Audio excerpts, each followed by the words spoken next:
When Dorothy awoke, the sun was shining through the trees, and Toto had long been out chasing birds around her. There was the Scarecrow, still standing patiently in his corner, waiting for her. "We must go and search for water," she said to him. "Why do you need water?" he asked. "To wash my face clean after the dust of the road, and to drink, so the dry bread will not stick in my throat." "It must be very inconvenient to be made of flesh," said the Scarecrow thoughtfully, "for you must sleep and eat and drink. However, you have brains, and it is worth a lot of bother to be able to think properly." They left the cottage and walked through the trees until they found a little spring of clear water, where Dorothy drank and bathed and ate her breakfast. She saw there was not much bread left in the basket, and the girl was thankful the Scarecrow did not have to eat anything, for there was scarcely enough for herself and Toto for the day. When she had finished her meal and was about to go back to the road of yellow brick, she was startled to hear a deep groan nearby. "What was that?" she asked timidly. "I cannot imagine," replied the Scarecrow, "but we can go and see." Just then, another groan reached their ears, and the sound seemed to come from behind them. They turned and walked through the forest a few steps, when Dorothy discovered something shining in a ray of sunshine that fell between the trees. She ran to the place and then stopped short with a little cry of surprise. One of the big trees had been partly chopped through, and standing beside it, with an uplifted axe in his hands, was a man made entirely of tin. His head and arms and legs were jointed upon his body, but he stood perfectly motionless, as if he could not stir at all. Dorothy looked at him in amazement, and so did the Scarecrow, while Toto barked sharply and made a snap at the tin legs, which hurt his teeth. "Did you groan?" asked Dorothy. "Yes," answered the Tin Man, "I did. I've been groaning for more than a year, and no one has ever heard me before or come to help me." "What can I do for you?" she inquired softly, for she was moved by the sad voice in which the man spoke. "Get an oil can and oil my joints," he answered. "They are rusted so badly that I cannot move them at all. If I am well oiled, I shall soon be all right again. You will find an oil can on a shelf in my cottage." Dorothy at once ran back to the cottage and found the oil can, and then she returned and asked anxiously, "Where are your joints?" "Oil my neck first," replied the Tin Woodman. So she oiled it, and as it was quite badly rusted, the Scarecrow took hold of the tin head and moved it gently from side to side until it worked freely, and then the man could turn it himself. "Now oil the joints in my arms," he said, and Dorothy oiled them, and the Scarecrow bent them carefully until they were quite free from rust and as good as new. The Tin Woodman gave a sigh of satisfaction and lowered his axe, which he leaned against the tree. "This is a great comfort," he said. "I have been holding that axe in the air ever since I rusted, and I'm glad to be able to put it down at last. Now, if you will oil the joints of my legs, I shall be all right once more." So they oiled his legs until he could move them freely, and he thanked them again and again for his release, for he seemed a very polite creature, and very grateful. "I might have stood there always if you had not come along," he said, "so you have certainly saved my life. How did you happen to be here?"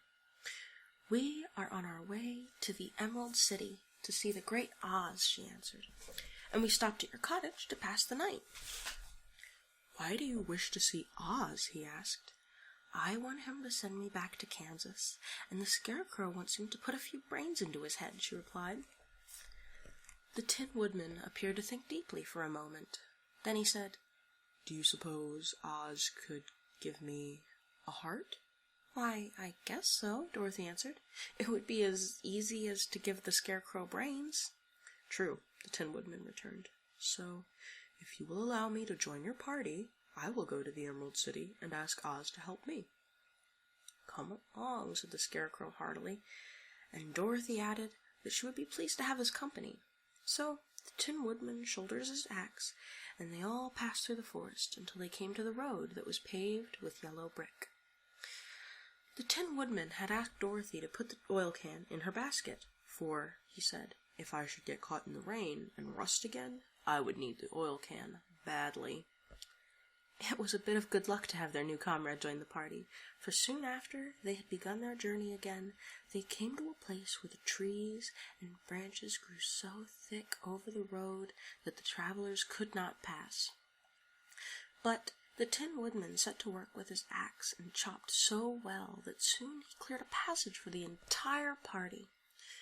Dorothy was thinking so earnestly as they walked along that she did not notice that when the Scarecrow stumbled into a hole and rolled over to the side of the road. Indeed, he was obliged to call to her to help him up again. "Why didn't you walk around the hole?" asked the Tin Woodman. "I don't know enough," replied the Scarecrow cheerfully. "My head is stuffed with straw, you know, and that is why I am going to Oz, to ask him for some brains." "Oh, I see," said the Tin Woodman. "But after all, brains are not the best things in the world." "Have you any?" inquired the Scarecrow. "No, my head is quite empty," answered the Woodman. "But once I had brains, and a heart also, so, having tried them both, I should much rather have a heart." "And why is that?" asked the Scarecrow. "I will tell you my story, and then you will know." So, while they were walking through the forest, the Tin Woodman told the following story. "I was born the son of a woodman who chopped down trees in the forest and sold the wood for a living. When I grew up, I too became a wood chopper, and after my father died, I took care of my old mother as long as she lived. Then I made up my mind that instead of living alone, I would marry, so that I might not become lonely.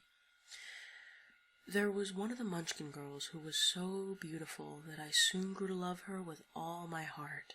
She, on her part, promised to marry me as soon as I could earn enough money to build a better house for her, so I set to work harder than ever.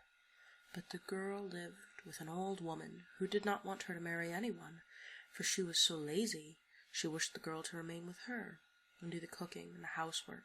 So the old woman went to the Wicked Witch of the East and promised her 2 sheep and a cow if she would prevent the marriage. Thereupon the Wicked Witch enchanted my axe, and when I was chopping away at my best one day, for I was anxious to get the new house and my wife as soon as possible, the axe slipped all at once and cut off my left leg. This at first seemed a great misfortune, for I knew a one-legged man could not do very well as a wood chopper, so I went to a tinsmith and had him make me a new leg out of tin. The leg worked very well once I was used to it, but my action angered the Wicked Witch of the East, for she had promised the old woman I should not marry the pretty Munchkin girl. When I began chopping again, my axe slipped and cut off my right leg. Again I went to the tinner, and again he made me a leg out of tin. After this, the enchanted axe cut off my arms, one after the other, but, nothing daunted, I had them replaced with tin ones. The Wicked Witch then made the axe slip and cut off my head, and at first I thought that was the end of me. But the tinsmith happened to come along, and he made me a new head out of tin. I thought I had beaten the Wicked Witch then, and I worked harder than ever. But I little knew how cruel my enemy could be. She thought of a new way to kill my love for the beautiful Munchkin maiden, and made my axe slip again, so that it cut right through my body, splitting me into 2 halves. Once more the tinsmith came to my help and made me a body of tin, fastening my tin arms and legs and head to it by means of joints, so that I could move around as well as ever. But, alas, I had now no heart, so that I lost all my love for the Munchkin girl, and did not care whether I married her or not. I suppose she is still living with the old woman, waiting for me to come to her.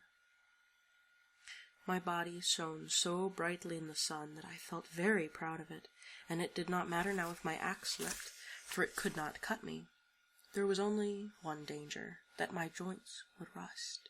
but I kept an oil can in my cottage and took care to oil myself whenever I needed it. However, there came a day when I forgot to do this, and, being caught in a rainstorm, before I thought of the danger my joints had rusted, and I was left to stand in the woods until you came to help me.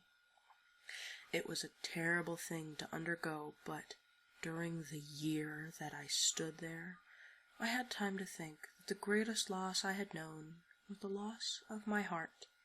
While I was in love, I was the happiest man on earth, but no one can love who has not a heart, and so I am resolved to ask Oz to give me one.